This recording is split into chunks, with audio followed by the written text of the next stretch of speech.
name, and she wrote a book with the title. It's very interesting, authentic. That's the title of the book. So let me tell you a bit of a background book, which is a community of women dedicated to being holistically empowered with the purpose of winning in their God-given purpose. She's an award-winning certified life coach specializing in confidence and purpose coaching, a holder of a B.Tech degree in computer science. She boasts of a solid track record of having hosted several physical and virtual conversations. She is recently ordained pastor. Ooh, whose desire is to see people continue to grow in their relationship with God as they diligently pursue their God-granted purpose. Good morning, Consol, and welcome to Classic 263 Radio. Thank you so much, Steve. I'm really, really, really excited to be here. It's my first time being in studio, so I'm definitely excited. Is it? Yes. Ah, wonderful. But I don't see your excitement, though. I am. Like, I'm literally trying to take it all in, like, okay, see my life. Wow, that's fantastic. So, you know what? God will take you places, and today you're in this place. Yeah. Right.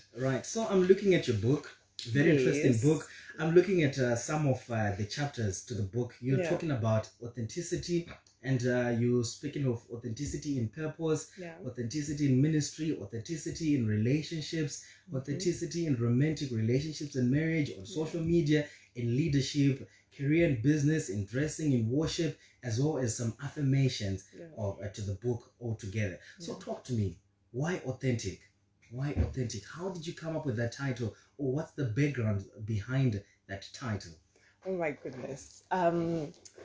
That's a really interesting question. Firstly, I would like to say, to me, authenticity just describes when a person is original to themselves, when they're not a copy, but they're bona fide, like they're true, unquestionable. It is them and they're original. So basically, how this book came about is after writing my first book, Princess to My Daddy, like I don't necessarily pride myself in like saying, I write books. Like they're serial writers, people who write books. Like they can release 5 to 10 books per year. For me, it's like a thing where God says, okay, now I want you to write a book. So soon after I wrote my book, maybe like 6 months down the line, God says, you're going to write a book on authenticity. But I hadn't gone through the test of authenticity itself. Okay. So now I have a different hairstyle, like, which is, I've like shaved sides, a mohawk with braids in the middle. But back then, when I actually wrote the book, I had blonde, like I tinted my hair blonde. So basically, I went to a certain church and some people were not approving of my hairstyle. Well, still, I actually then got a nose ring. My goodness, you can imagine the drama. I know, right? You know what, like we're very traditional, and I get that.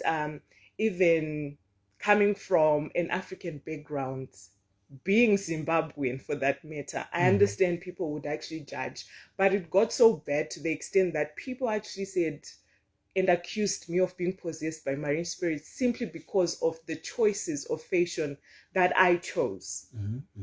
And just being able to rise above that and stay afloat was one of the things that led me to writing this book that says you can be who you want to be. You can be original to yourself, to who you are, to your taste. All that comes from knowing who you really are. And that way you can be able to live in authenticity, and even the people around you are also able to become authentic to themselves when they get inspired seeing you living your authentic life. So it all started with the nose ring and blonde hair. That's an interesting backstory to a book. And you also delve into interesting facets of life when you wrote this book, when you put it together. Like you're talking about authenticity in marriages. Okay, let's dive there for a moment. There are a lot of issues that are coming about, because I remember back in the day, it used to be men who would cheat, and the cultural norms where you are the wife, garamume, garamana, that kind of talk. But recently, there's been a drastic shift. Now women are saying we are able to do the same exact things that you guys are doing. So how do we get to a point where we are authentic in our marriages? We are not putting a facade to the people to say, oh, I'm happily married, but then there's stuff that is going behind. How do we deal with authenticity in the current space of marriages these days? All right. Well, you just chose to go to the deep end just like that. So basically, when it comes to marriages, I think it's important that in marriage we look inside of our marriages, not outside of the marriage. Like, you look between you and your spouse and then you start from there. What's the originality of your relationship? Like, what's original about your relationship, not their relationship or what they say? You understand? Mm-hmm. And I feel like sometimes the reason why we cheat, both men and women, is usually because you have something that you're comparing to, instead of actually saying, okay, maybe I'm not happy about my sex life, or I'm not happy about the way my wife cooks or the way she speaks to me. Instead of fixing it within your relationship, within the originality and confines of your relationship, you go outside of the relationship to seek the same thing. And sometimes you might find that thing elsewhere, but your wife is still your wife. You get what I'm saying? Mm-hmm. There's something that you chose her for. There's something that you chose your husband for that you can never find in somebody else. So why not just work on it until you get to that point where you say, oh my God, we have evolved, we have grown, we have matured together as a couple within the marriage, not outside of the marriage. That's powerful. That's powerful. Yeah. So I like it that you said you have to always give reference to whatever brought you guys together. Yeah. So that in those moments of trials, you always reflect on that specific thing that you fell for in your person, right? Absolutely. So I'm very fascinated by the fact that you say this book started with a nose ring. Yeah. Now there are a lot these days, people are judgmental. Yeah. They're very judgmental, and sometimes it's very difficult to walk out of your comfortable space with whoever you are, or whatever personality you have within you. It's difficult to come to the light to say, this is who I am. You have to accept me the way I am, because we are coming from a very steep end of enforced discipline in our culture. Right? So how then do kids, let's talk about kids now. How do they bring about themselves to their parents to say, you know what, Daddy, you want me to study this, but I love soccer. I want to pursue soccer. How can a child be authentic before their parents to say, this is what I truly want to do with my life, as opposed to whatever you guys are swaying me to do? How do kids confront their parents, and how do they walk on those choppy waters to eventually become authentic to their parents and to everybody else? I love that you also give the solution in asking the question. The first thing is to always know the right time when to actually say something. Okay. Generally in life, whether you're talking to your boss about a salary raise or whatever it is, you have to find a strategic time where you sit down with your parents. You probably figure out today they're really in a good mood, or generally this week they seem to be more accepting of my ideas. But firstly, I feel like the reason why parents sometimes then say to their kids, you can't become a soccer star or whatever, maybe also check your grades as a child.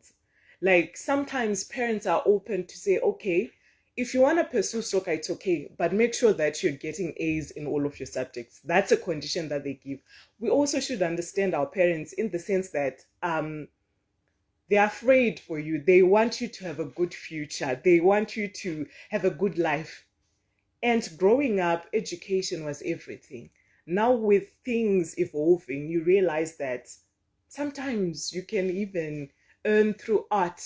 You can earn through music, singing, drama, whatever it is. So I think that balance to say, okay, if you say, Mom, this is my report card, I have straight A's, or maybe 1B or whatever it is, and I also want to pursue soccer on the side, I don't think your parents would be like, no. But if you then say you want to drop school for soccer, that's where the problem comes. Okay. So you have to be willing to go the extra mile as a child to then say, okay, now I'm doing both. I'm not just going to do soccer only, but I'm pursuing my education, yet also doing this thing. I think eventually our parents will warm up to that idea. If you constantly show your commitment to your schoolwork, if you're a good child at home, you have to go the extra mile. Yeah. But eventually they'll come on board. Wonderful. And also, what level of authenticity does it take on the parents' part as well to understand that whatever the child wants, they are not projecting their ambitions that they fail to live on the child? Because we could have such a scenario where a parent is constantly hammering a child in a certain way because they are trying to live their ambitions or their failed dreams through their child. So how can also parents be authentic in being parents and not project certain weaknesses or certain ambitions or certain failed dreams on their kids and hold a true image of what they are and whom they are? Yeah, absolutely. That's a that's a really amazing question. I think as parents we have to be so discerning enough, even like, I don't know, maybe it was me growing up, like even in boarding school, would be told that pray for your husband, pray for your marriage, pray for your children even before they're there. And we have the ability, even before we get married or before we have children, to pray that God, even before I have the child, please show me what my child's purpose will be. When you have an idea of what your child's purpose will be, what they're meant to do, somehow you also be able to guide them in that particular path, not the path that you want. Sometimes, like you're saying, maybe I wanted to become a medical doctor, but I didn't get enough points. I didn't pass well enough to be able to be admitted into that program. Then I want to predict that onto my child. But when you're aware of God's promise upon your child's life, you're then able to say, okay, God, I'm tapping into your mind. How best can I raise this child so that they may be able to also fulfill their purpose, not my purpose? So it's important to be connected to God, in the way that we parent our children, in the way that we raise our kids as well. There's a quote that I love. I'm forgetting the author of that quote, but it says, though our children come through us, they don't belong to us. They just come through us, but they don't belong to us. They've got a mind of their own. Yeah. Even though we house their bodies, we do not house their minds. Amen. They are dynamic people. So yeah, I'm very fascinated by the fact that you also incorporated that. Yeah. And also, there's something that I would like us to talk about that you wrote in the book, which is the space of social media. Back then, social media used to be a part of our lives. You could choose to partake of it or not. But these days, you can barely get by without passing through social media. Most of the news that we get, most of the information, it's being perpetuated through social media. And almost everybody has got a social media account.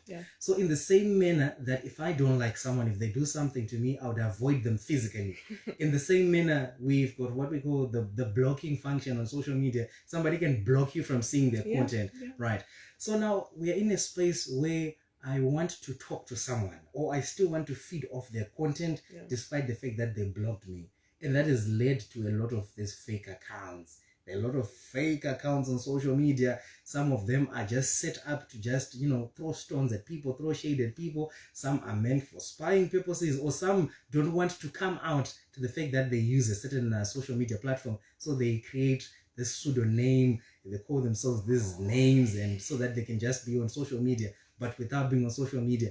And the most notorious platforms of all is Twitter. Twitter is deemed to be, well, the creators of Twitter, they called it a micro-blogging application or platform. But in essence, it's very toxic. It's one of the most toxic social media platforms because people get to use pseudonyms. Some even create fake accounts just to comment on stuff that they wouldn't normally comment under their names. So in the face of authenticity and that discourse on social media, how do we get to a place where we are authentic on social media? Firstly, just a disclaimer. I want to say that Twitter is for the strong-hearted. Like, I'm personally not even on Twitter because I realize, my mental stamina can't take it. Like, the backlash on Twitter is the worst.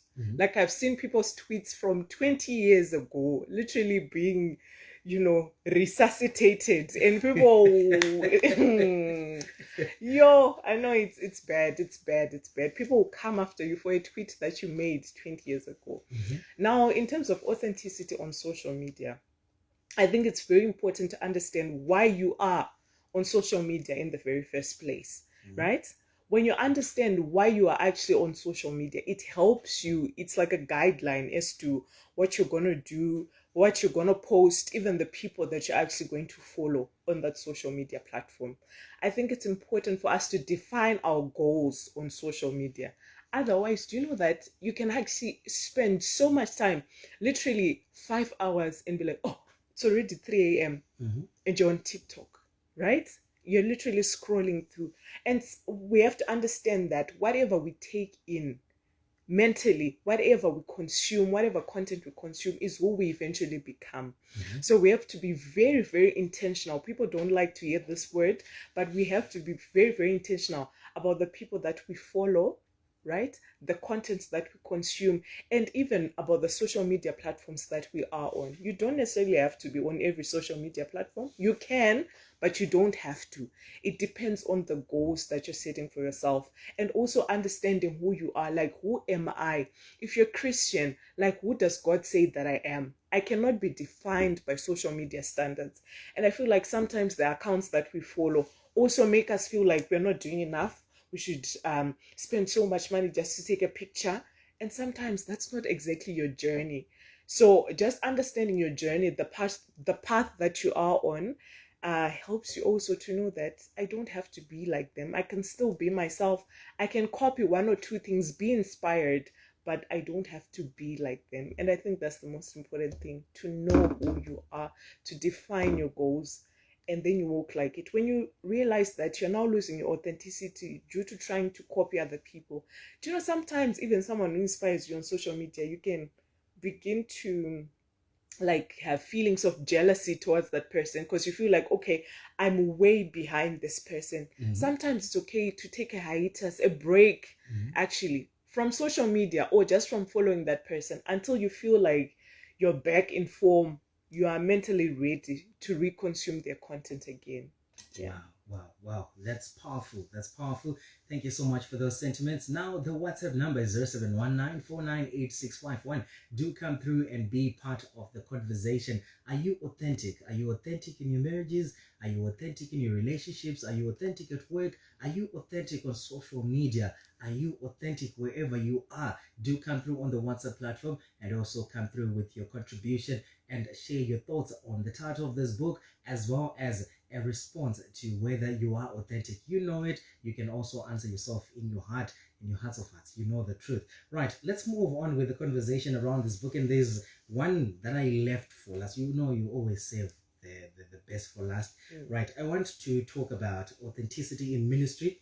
And I'm going to be reading a paragraph that is on page 38 under chapter 5, where you write about authenticity in ministry. And it reads, in the church, I've realized that there's a hunger for the pulpit.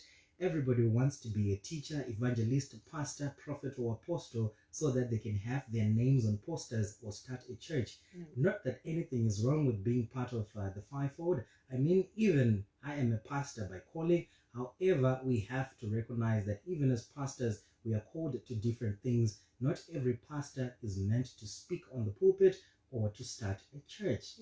Right, I'm going to end there because that's where I find the most interest bit of that passage. These days, we have people who haven't been tried by the theological centers that exist. They just mushroom in their pastors. And the worst part of it, they don't call themselves pastors. They dive straight into the prophetic. Yes, prophet Ningi, apostle Ningi. And then sometimes you look, the Bible is very intentional and deliberate in what it says. The standard is just, it doesn't shift. It's either you are left or you're right. There are no in-betweeners. So if you look at it, they are, Jesus says that by their fruits you will identify them, right? And then you begin to look at this man of God who's calling themselves an apostle, which is one of the highest orders of the fivefold ministry. And then you look at the way their lifestyle, it doesn't project or reflect anything that they are saved. In fact, he's the one who needs more saving than his congregants. So let's talk about authenticity in ministry. How do you balance that? And also, I like the fact that you're a pastor. There are certain times when you are moving in the season with the Lord, and whatever you are getting from the Lord, it's resonating with the people, because the Lord always has a message for his people. And there's always that temptation to take the glory from God and say, people come to you and say, Pastor Conso, you know what, these days you've been ministering to my life, you've been hitting the nail on the head. Pastor Conso, and they will be gifting you with all sorts of things.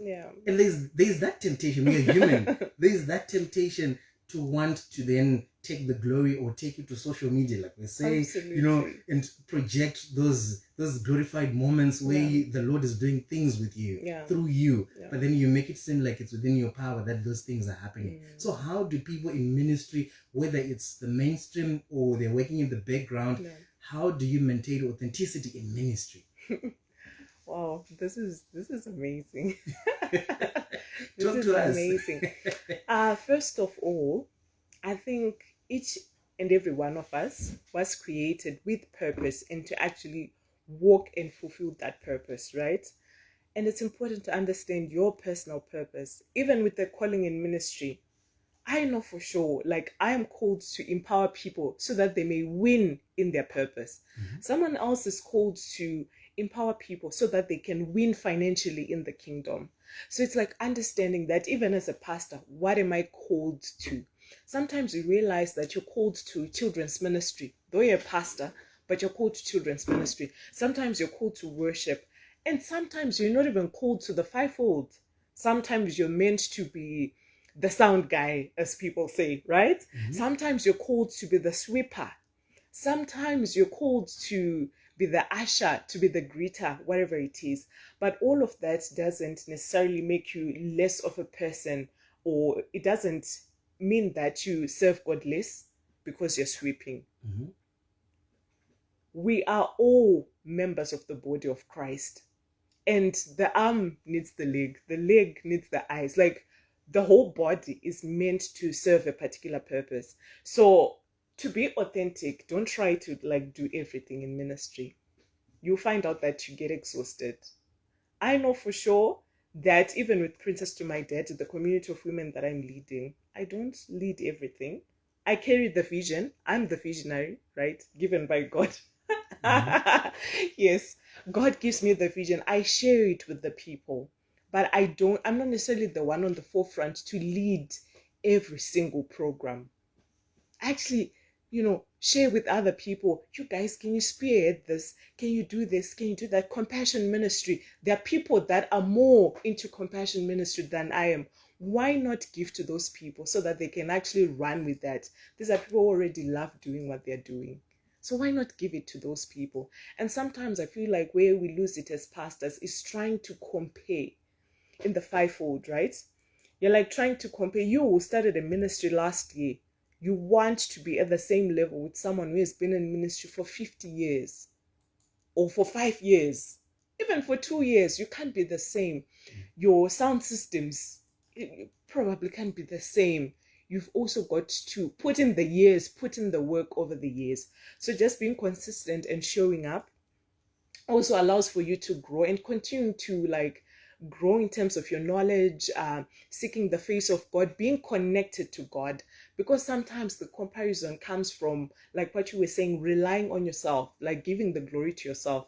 When it's truly about the kingdom and when it's truly about God, you know that there's no need to compare with the next pastor. There's no need to compare with the next minister, but you're content with walking in your purpose in ministry. And even if you're serving as an usher, as a greeter, you are so content, you're so happy. You know that you are walking in God's plan for you, and therefore you are happy to serve. You are original in being who you are. And you're not going to pretend and call yourself a prophet, yet you're not a prophet. Not a prophet, yeah. Yeah, if you remember the sons of Sceva in the Bible, right? They try to copy Paul's way of doing things, right? And they try to cast out demons using the name of Paul, using the name of Jesus, the Jesus whom they didn't relate to.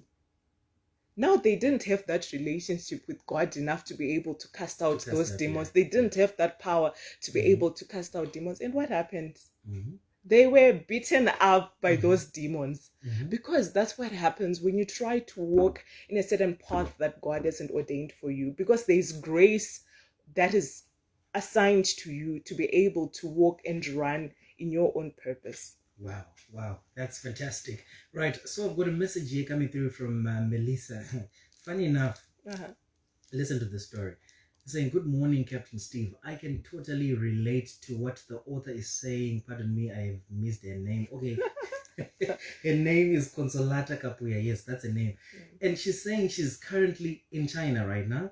And she is studying towards a program that she did not want to study. And she says, when I come back to Zimbabwe, I am going to study what I've always wanted to study, which is hotel and tourism after this program. So yeah, very interesting and very impactful. So yeah, thank you so much for coming through there with such a wonderful book. At least we've impacted someone this beautiful morning, and everybody was coming through saying hi. Thank you so much for getting in touch with Consolata. Also, she'll share us with the details on how we can get a hold of her book in that regard. So Consol, thank you so much for getting in touch with us. And how do people get in touch with you if they want a copy of this book? Where can they find you? And where can they buy this book if they want it? And what's the price? How much is it going for? All right, amazing. So this book is available on Amazon. She said she's in China. You can actually order a hard copy from wherever you are in the world from Amazon.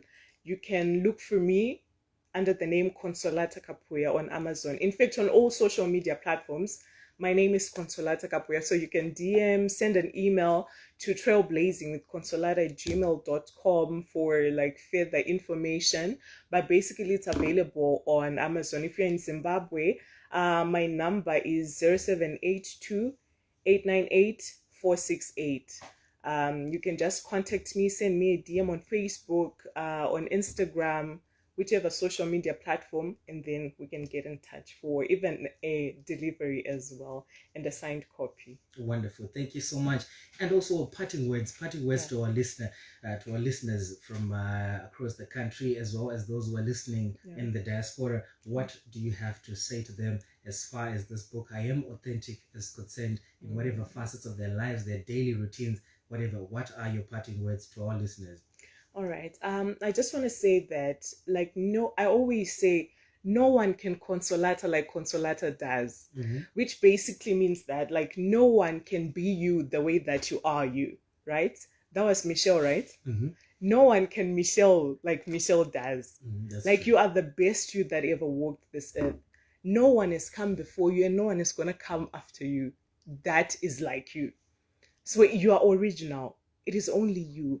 And I want you as a child of God to be able to tap into the mind of God, whether it's in business, it's in ministry, it's in purpose, it's in your romantic relationships, it's in career, whatever aspect of your life, to tap into the mind of God, because we have an advantage as his children to be able to hear from him first.